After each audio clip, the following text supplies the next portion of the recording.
આતંકી હુમલા બાદ દેશભરમાં ગુસ્સો છે તો શહીદ પરિવારો પ્રત્યે સંવેદના પણ છે। અત્યારે હું રાજકોટમાં એવા લોકો સાથે છું કે જેમના પરિવારજનો, જેમના મિત્રો, કોઈને કોઈ વ્યક્તિ આ સરહદ પર દેશની સેવા કાજે જીવન મરણ વચ્ચે લડી રહ્યા છે। આપણી સાથે એક વ્યક્તિ છે કે જેમના ભાઈ આ જમ્મુ કાશ્મીરની આ જે અત્યારે આતંકવાદીઓ સામેની મુહિમ છે, લડત છે, તેમાં સેવા બજાવી રહ્યા છે। આપના કોણ પરિવારજન ત્યાં સરહદ પર અત્યારે સેવા આપી રહ્યા છે અને શું કહેશો, એક સૈનિકના પરિવારજનોની સંવેદના કેવી હોય છે? મારો ભાઈ જે છે, મોટો ભાઈ, તે અત્યારે જમ્મુ કાશ્મીરમાં જ ફરજ બજાવી રહ્યો છે અને જીડીમાં છે।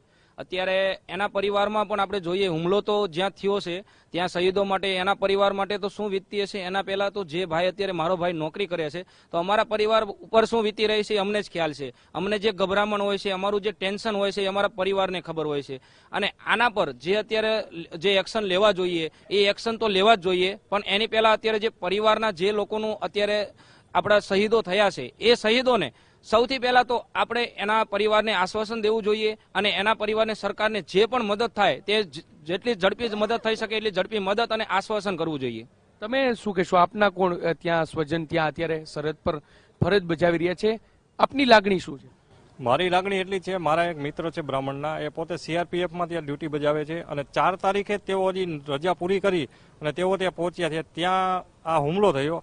આ હુમલાને સખત શબ્દોની અંદર અમે વખોડીએ છીએ અને આની અંદર કોઈ પણ જાતની રાજનીતિ ન થવી જોઈએ અને આમની અંદર કોઈ પણ જાતના આક્ષેપો કે પ્રતિ આક્ષેપો લાગવા ન જોઈએ। સરકાર પાસે અમારી પ્રોપર એટલી જ માંગણી છે કે આની અંદર જેટલામાં જેટલી વહેલી તકે કાંઈ નિવાડો આવે એવું કરે અને સરકાર પાકિસ્તાનને એક વખત સબક શીખવાડે અને જે આતંકવાદીઓ છે એ આતંકવાદીઓને સખત શબ્દોની અંદર એને સામેની સાઈડથી પણ કાંઈ કરે એવી અમારે સરકાર પાસેથી અપેક્ષા છે।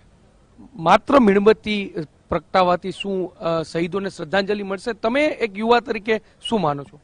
ના, યુવા તરીકે હું એવું માનું છું કે શ્રદ્ધાંજલિ આપવાથી ખાલી એના પરિવારજનોને કે આત્માને એના શાંતિ નથી મળવાની, પણ એના માટે આપણે આગળ કંઈક કરવું પડે।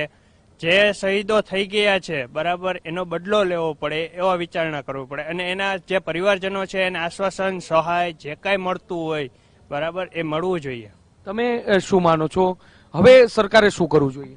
આ એક અત્યંત બહુ દુઃખદાયક ઘટના છે અને આપણે મોદી સાહેબને 2 હાથ જોડીને વિનંતી કરી કે આ બધાને ગોતી આનો સફાયો બોલાવી નાખો, એટલે આ જમ્મુ કાશ્મીરમાંથી, આખા રાજ્યમાંથી આવા માણસોનો તમે નાશ કરી નાખો। પહેલા તો તમે શું કહેશો?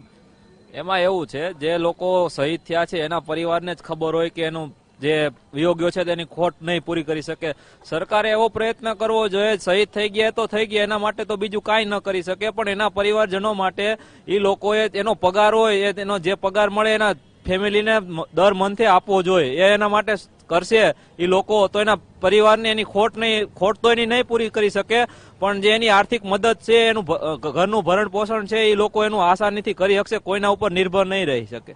ચોક્કસથી આ તમામ જે યુવાનો છે, કેટલાકના જે મિત્ર છે તે અત્યારે જે સરહદ પર ફરજ બજાવી રહ્યા છે, કેટલાકના પરિવારજનો, કેટલાકના ભાઈ છે તેઓ અત્યારે સરહદ પર ફરજ બજાવી રહ્યા છે। સૌ કોઈ એક જ વાત કહી રહ્યા છે કે માત્ર મીણબત્તી પ્રગટાવવાને કારણે શહીદોને શ્રદ્ધાંજલિ નહીં મળે। જે પરિવારે પોતાનો વહાલ સોયો દીકરો, જે માતાએ પોતાનો દીકરો, જે પત્નીએ પોતાનો પતિ ગુમાવ્યો છે, તેમને સરકાર દ્વારા પૂરતી મદદ કરવામાં આવે અને આતંકવાદીઓને જડબાતોડ જવાબ આપવામાં આવે। કેમેરા પર્સન હિમાંશુ મકવાણા સાથે મોહિત ભટ્ટ, TV9 રાજકોટ।